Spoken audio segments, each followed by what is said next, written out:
McLaren got a dead straight flat wrong starting on the inners. The rain did not come, and that was the end of their day right then and there. Once you had to stop at that point, it was over. Bad call. When nobody else is on that tire, you got to come up with something better than let's just give it a go. I mean, you would have been probably better off to start at the Grand Prix from the pit lane. Welcome to the Paddock F1 with Greeny and the cheese. We're caffeinated, we're medicated. It's a podcast by fans for fans. Your dose of F1 news. All the races, all the tracks, and all the drama. Coming up on today's show.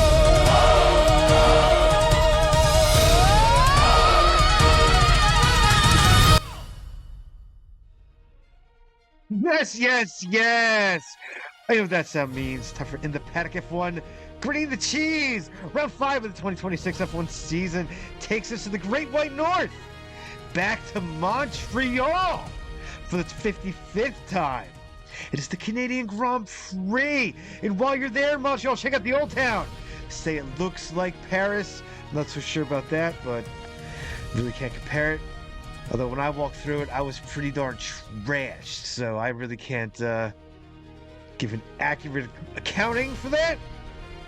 Also, maybe while you're there, check out the two towers at the Notre Dame Cathedral, or of course, you got to get some poutine. You got to get some poutine. That's for damn sure. And of course, got to play some cards at the Casino de Montreal on the same island as the racetrack as well, if you didn't know that. But this ain't no travel show. This is an F1 show, and we are racing on the Isle of Notre Dame and the Circuit Gilles Villeneuve. 2.71 miles, 14 corners. Even with the full beans for, I don't even know what the hell it is anymore. Because I just don't know. I don't know. I don't think anybody really knows, to be honest. Not the same beans as it used to be. That's not the same beans. But here we go. What a wild Grand Prix we got. We had 360,000 people on hand. A new record for the Canadian Grand Prix. Merkel's on the front row. McLaren made a bold call starting on inners. Yeah, that didn't turn out to be very good. That was pretty bad. The Mercs then ran away, were battling until Russell had a power unit issue and was out. Kimi then ran away to get his 4th win in a row in the Mercedes. Lewis, an inspired drive, making a brilliant pass there. Max, by the way, takes 2nd. And the Ferrari and Max Verstappen rounds out the podium for 3rd. We are caffeinated. We are medicated. In a somber note this week, boys and girls. In the racing world, that is. With the tragic passing of Kyle Busch, so our thoughts and prayers here on the program are definitely with the Busch family for sure. One of the greatest drivers in NASCAR history, so it's a tragic passing this week. Michael, sorry to throw it to you on a somber note, but good day, sir. Yeah, very, very somber note. You know me, I don't like starting the shows off on somber notes, but a completely unexpected passing of Kyle Busch. Thoughts. Not much else you can do in that situation, but move forward, as I'm sure Kyle himself would want everyone to do at this moment. So they are just about racing Coca-Cola 600 right now. We have the Indy 500 in the books. The Formula One race Canada just ended moments ago. I think they're in the presser right now. So we are coming to you basically right after the race here, so a lot to get into, a lot of penalties handed out, so there might be some changes after the race. A lot of bumping and grinding and grooving around Canada today. It was gonna rain, it didn't rain. Tire choice disasters, plenty of slaps to go around today, cheers.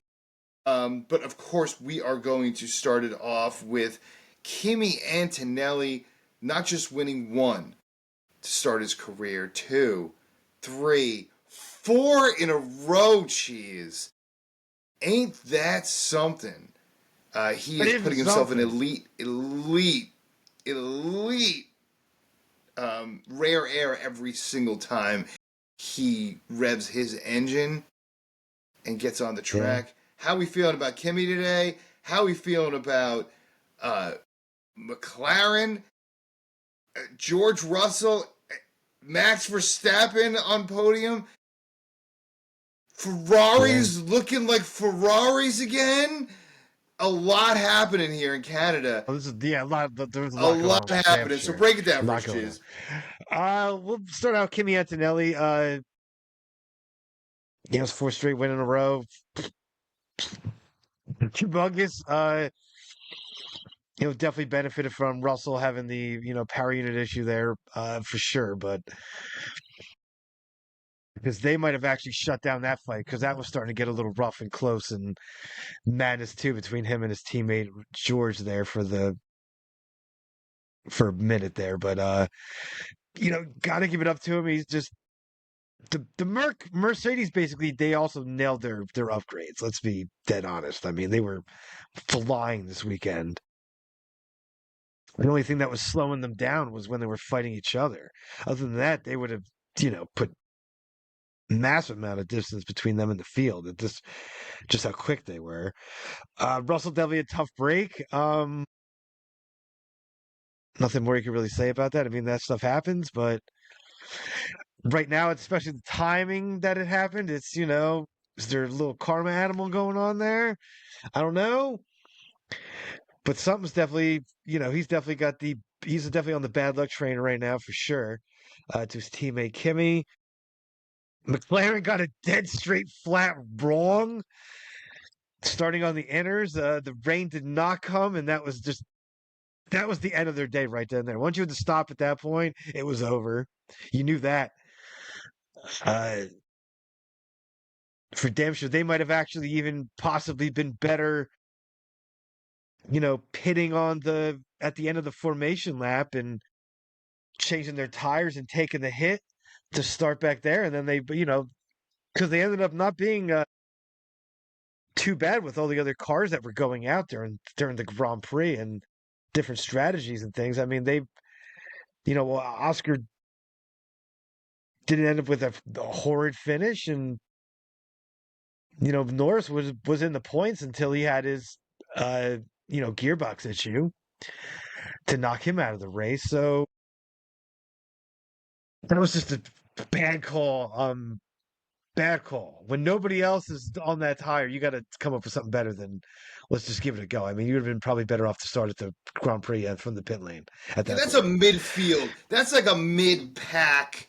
Yeah. Let's roll the dice. That is not a competitive decision, Cheese. That is not what you would expect from McLaren. That's what I would expect. Maybe Haas would do. Maybe Alpine would do. Something like that. Maybe Audi, right? Roll the dice. See what happens. Maybe the rain comes.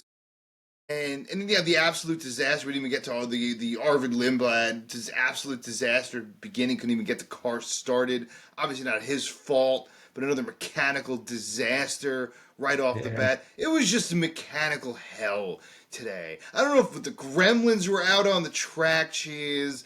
I don't know what was going on. It's 55 degrees Fahrenheit on Memorial Day weekend, and the gremlins were out, sir. Yeah. It was insane. I mean, how many cars didn't end up finishing the Grand Prix? 1, 2, 3, 4, 5, 6. 6 cars didn't finish. Mm-hmm. And pretty much most of it was all mechanical gremlins in There were no crashes, right? No. Albon would definitely had to retire because All right. I apologize. getting smashed there for sure. Mm-hmm. By Piastri. That's why he had that 10-second penalty. So that was definitely it out. But everybody else was some kind of mechanical issue. So it was. I mean, maybe outside of Perez, but that was kind of a mechanical since his suspension completely imploded. That was something to see. We'll get into that later. Absolutely. But the gremlins were for sure out. To have that many cars not finish, front and cars that were at the front too. I mean, it was an all-around just awful day for McLaren with what was going on with them. They were about to salvage things, and it just all went south again. So a mess, but we were talking about this. It looks like it's just gonna be a Merc show at this point, especially with them nailing the upgrades and everything else. So unless they have a mechanical, it's it's them and they're off. So plain and simple at this point. Plain and simple, man. But it looks like a Merc season. McLaren had the opportunity today. Ferrari looked a lot better. Red Bull looked a lot better than they had. Yeah. That's for damn sure. We'll get into that for sure. But let's before we get into it a little further, before we get into Quizmaster's Cockpit, before I strap on my helmet, I want to do a little shout out to everyone listening around the world, checking in Sydney, New South Wales, everyone in the U.S., Des Moines, Iowa, High Point, North Carolina, everyone in South Korea, Youngin Si Gyeonji Do, shout you out, Seoul, South Korea. Nice. Very well done. Slagley, Zealand, Johannesburg, Antwerp. So many cities checking in. Most of them I can't pronounce. Morgantown, West Virginia, Baldwin, Missouri, St. Louis, Missouri, Miami, Florida, Dublin, Singapore, so many, Portland, Oregon, so many all around the world. We thank you all for checking in as always and love to shout you out. If you want a shout out or a special request or a special shout out on the show, you can always email us in the paddockusa@gmail.com. And of course, follow us on YouTube. That is the best way to keep up to date with everything we got going on and all the shorts and videos and stuff we put out. So definitely follow us on YouTube. Just go there, In the Paddock F1 with Greeny and the Cheese. You'll see our wonderful caricatured faces, and that'll be us. Click on that, subscribe, and away we go. Cheese, I'm going to strap on my helmet and get ready to take a lap around. It is Quizmaster's Cockpit. I have no idea what direction you're going to go in today because a lot of history in the Canadian.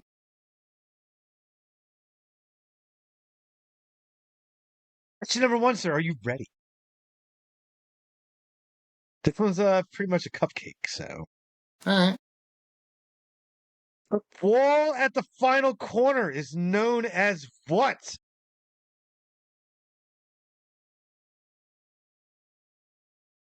Wall champions? That is correct, sir. Dang. Screwed that one up in the big show. I should have known you were going to ask me a World Champions question because I completely blew that. If you haven't checked that out during the break there, during our spring break, you should go back and check that one out as I embarrassed myself. I think it was the name of the episode. Greeny embarrasses himself. All right, 1 for 1. Let's go. Question number 2. This current driver won his first Formula One Grand Prix in Canada. This current driver on the grid, won his first Formula One Grand Prix in Canada. George Russell? No, that is incorrect, sir. Lewis Hamilton in 2007. Way back. His original maiden win. Well, I guess Canada. I don't have to play the music intensity. I guess I don't have to get that ready this time. No, all right, get your losers ready, but you still got a question. So still got a question. Still got a question. Let's see if I can go 2 for 3. You actually got that last question right last year, so that was a repeat as well.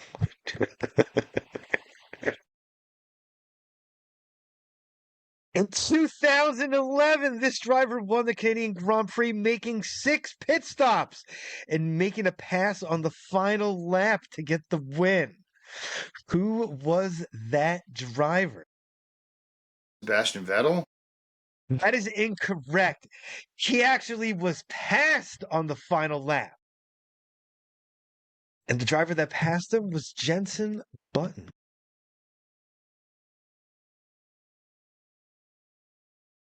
So that is incorrect. So they wanted a 3 this time, so that'll take us to losers.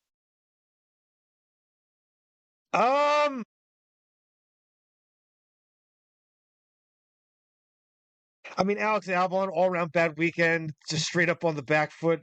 You know, he hit the groundhog during practice, and that pretty much ruined his entire weekend from that point on. At the back, just having lots of issues, and then he got in the crash with a more than ambitious Oscar Piastri trying to come up through the field. So rough weekend for Alex Albon.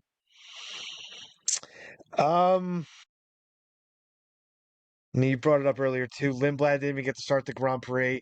Made it around the first formation lap, and then that was it. And then the car went kaputs. So that was a disaster. Yeah. Yeah, so those would be my losers.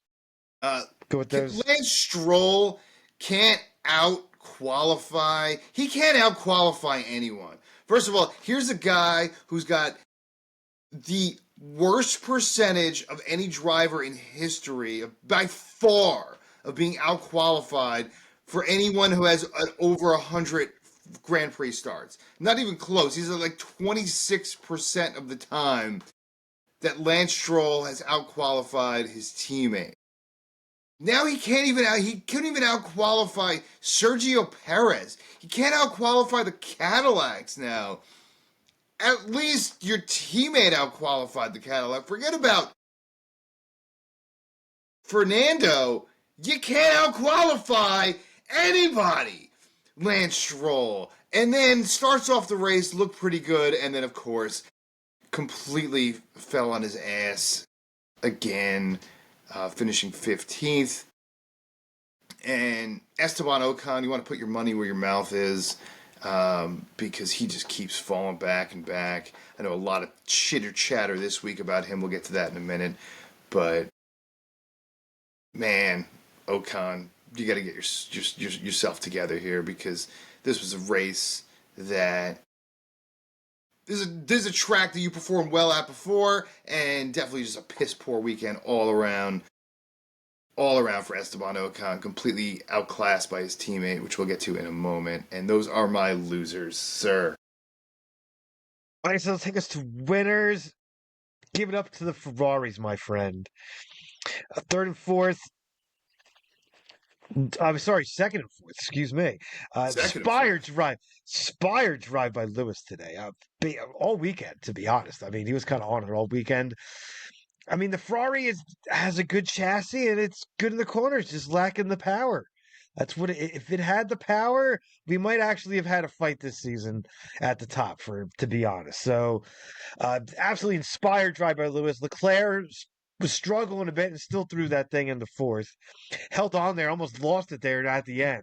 Again, another race and almost lost it again, but somehow hung on and got there and cut it across the line. So, but with the McLaren disaster, Ferrari picked up a whole heap of points. So open the door.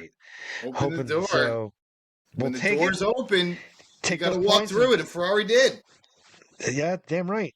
And I mean, we trash them all the time on this, but we got to give it to Williams and Carlos Sainz putting in ninth this week. You know, maybe it was a bit from people not finishing that should have been, but hey, you're there at the end. That's what matters. So give it up to Carlos, putting it back in the points again. Those will be my winners. Alpine coming in with a slam dunk that they really needed. Not Gucci yet, Alpine. And yeah, Carlos Sainz got points, most likely because of all the DNFs here. But Franco Colapinto, he was going to score points no matter what this weekend. Yeah. You could have put anyone in front of him. Coming in sixth, top six for Franco. How about them apples? You got to be pumped for that one. The eighth for Gasly as well. And of course, I got to give it up to Ollie B. Got the Haas hat on for Ollie B. I'll take the 1 point. I don't care. Point is a point, finishing 4 places ahead of his teammate. A point is damn well a point. Would have been a lot sweeter if it wasn't for double points for Alpine. And Ollie Bearman was definitely beneficial of the, disasters on the front end of the grid. But them's is the break, sir. And what are you going to do? So we'll take the point and move forward. And McLaren's loss and George Russell's loss is others' rewards this week. Which, of course, leads us to the most important part of the week. We haven't done this in a while, and that is... I need to slap my goddamn foot for that. That is a slap of the week, sir!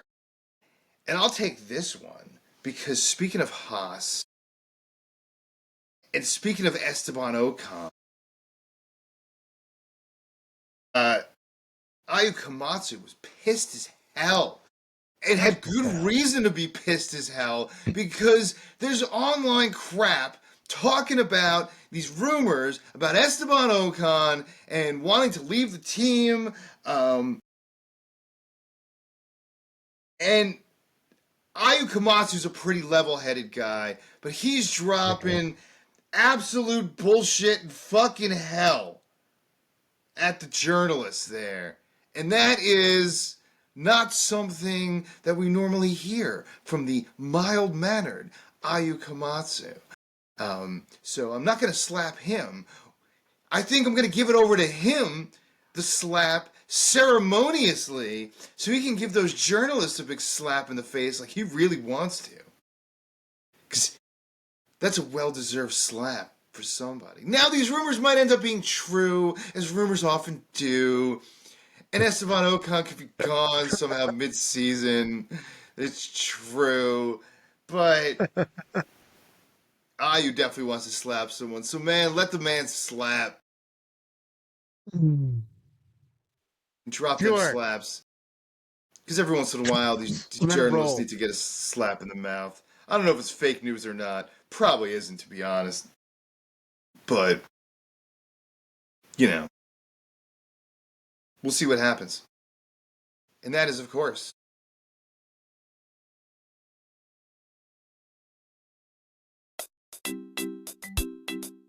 yes, the best damn sound of the week. So we take that fantasy ride to that fantasy island of Greentopia, where the beer flows like wine and the wine flows like beer. And that cannabis, my friends, oh yes, that cannabis goes as far as the eyes can see. Look at it out there. Great and luscious. Take a little whiff. Whew. Whew. And that air smells. Yes. Take a little walk to the top of the hill. Stay on top. Tickets in hand, are we cashing in or are we checking out?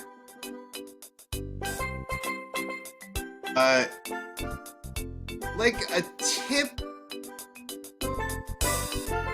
tip's worth of destruction for us this week. A lot of bets laying down. You're laying down 25 Greeny buck bets, so I got to do all kinds of math. I got to breaking out the calculators today because you first of all, you picked all the winner. You got 6 bets you dropped. You win one of them. Congratulations, because you picked basically everyone to win. You picked the top 6 to win, but you hit with Kimi Antonelli plus 170, the only win you got. So you ended up with negative 58 Greeny bucks. Not too bad. You've had worse weeks, but definitely not plus. No. I threw down 4 bets. I thought I was going chintzy with a 50 Greeny buck bet, but you were even going chintzier with 25. Paying the penny slots this week, sir. But I went with Russell to win. Obviously not. Then, of course, I had Russell, Antonelli, Norris, straight, and box. That didn't hit. But Ferrari, double top 6. You stayed away from Ferrari. I did. Whenever you stay away from Ferrari, you should never bet on Ferrari, sir. No. You should never bet on Ferrari because whenever you bet on them, they lose. and whenever you don't bet, they win. So abstaining, you could have had like probably two I did have Lewis. I championships in did the have last Lewis 5 to win years. today. I did have Lewis on the win because that was a juicy number. It was a juicy number, and that was a lot closer than you thought it would be. That's for damn Yeah. sure. Yeah. But I lost 28 greeny bucks. You lost 58 greeny bucks, which takes you to 4,732 greeny bucks. Takes me, I'm all the way down, 3,827 greeny bucks. You got a 900 plus point greeny buck lead. Ooh. I'm gonna have to hit some Ooh. kind of trifecta or some big Ooh. money a couple weeks in a row here. You're gonna have to hit some big odds to come back, or you're gonna have to consistently lose. But if you're playing the penny slot, you're playing early defense here. I was Early not defense. confident on anything today. I was not confident on anything today. So you got to bet with what the confidence level you have. Yeah. You didn't know what was going to happen with the weather, so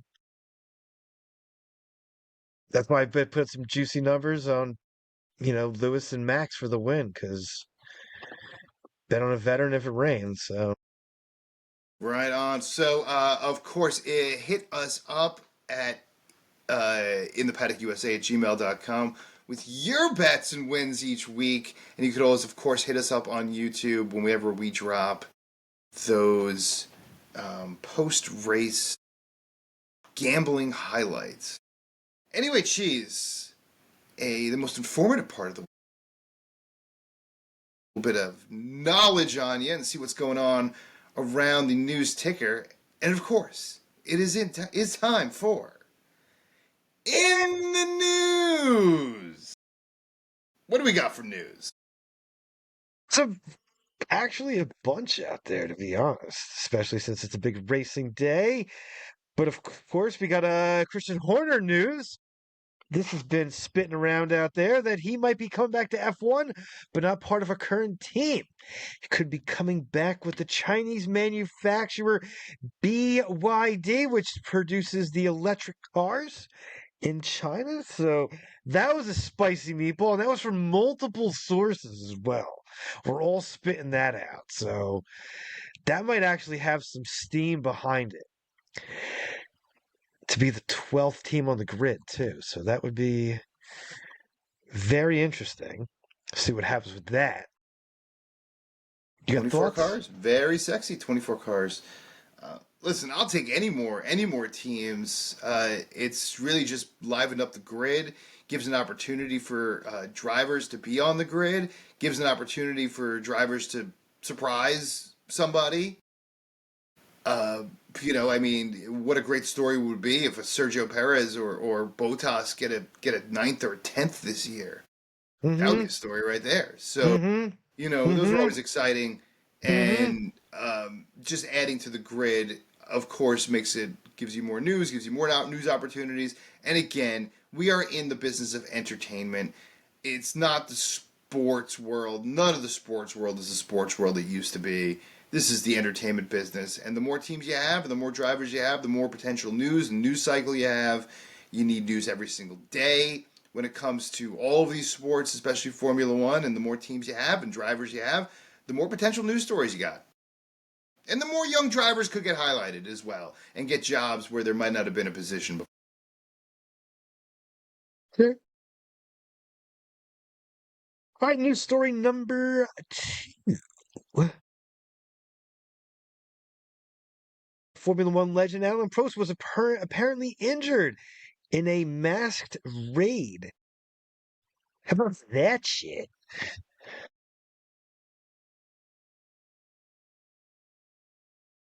It's obviously not great. Not great when anyone gets robbed, get your house broken into and robbed. I don't know. What would you do if someone broke into your house into your house in the middle of the night? What would you do if someone broke into your house, Cheese? Do I want to know? Probably not. Probably don't want to say it.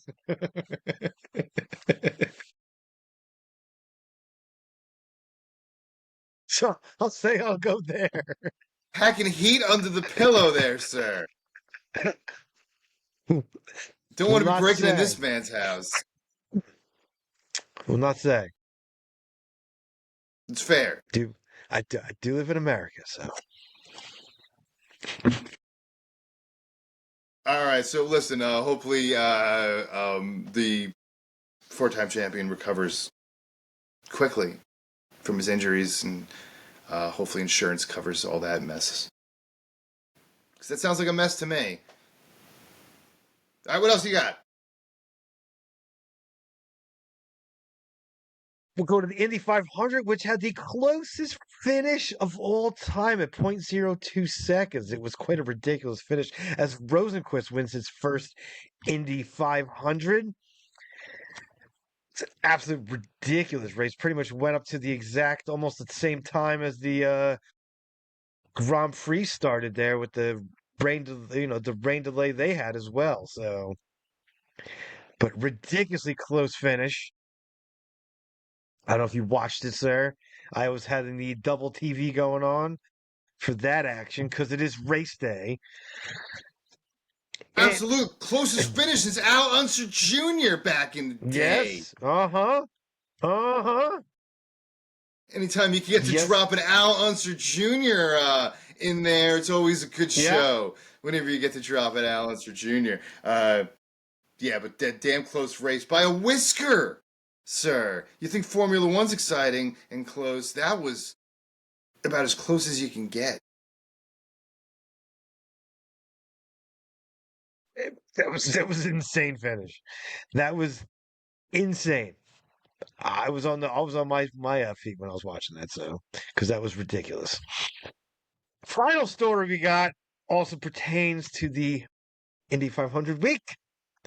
It's Mike's favorite story, so I will let you take it over from there. Yeah, the Greeny 500. Absolutely. Listen, I have my new goal in life. Andy Richter. Move over Andy Richter, because I want to be, one day, before they put me in the ground, I want to be the commander-in-chief of the Weenie 500. An honor bestowed on the elite of the elite, on the blessed of the blessed. I want the commander-in-chief crown and everything that comes with it. Andy Richter, I am a jealous man today. And the corn dog, you put in the corn dog for the second annual, and the corn dog shows up for the first doesn't show up for the first annual. You put it in, obviously dead last. The aerodynamics do not work. You had definitely there's got to be some rule changes for this, because you had the weenie dogs cutting each other off. One of the dogs almost fell over. And you got kids watching. But quite the attraction. Jokes during the commentary were a bit risque. I'll say that. A little. Absolutely. You have to be careful with the wiener jokes with the kids watching. Because you can easily, Will Buxton, who had the glory of being able to call that. That'll get you out of bed in the morning for the professional broadcasters world. Give that man an award. Yeah, it was definitely not a cream and almonds performance on that one.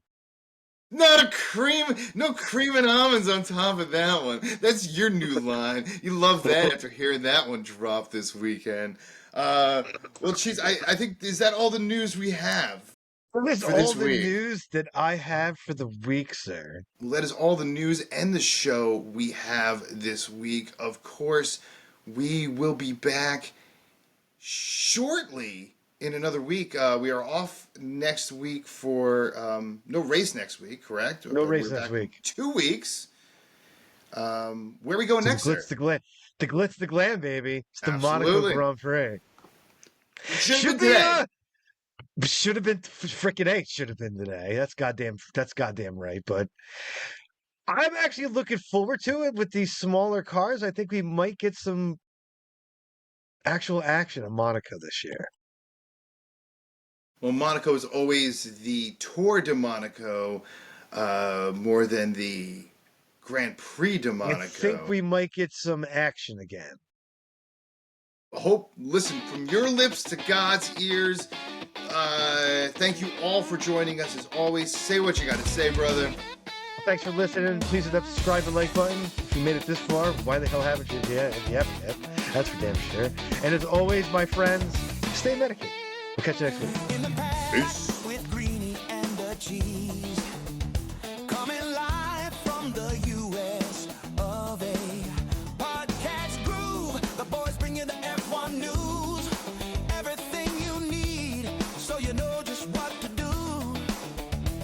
And it's all alright, 'cause they do it right. In the paddock with Greeny and the cheese. In the paddock with Greeny and the cheese. In the paddock with Greeny and the cheese. Ferrari's gonna drive you crazy. Mad Max, he's so amazing. McLaren, Merc, Haas and more. In the paddock with Greeny and the cheese. And they know their way around the track. When you need the facts, you can trust them. They won't steer you wrong. Always right on time. They know their way around a microphone. And it's all right, 'cause they do it right. In the paddock with Greeny and the cheese.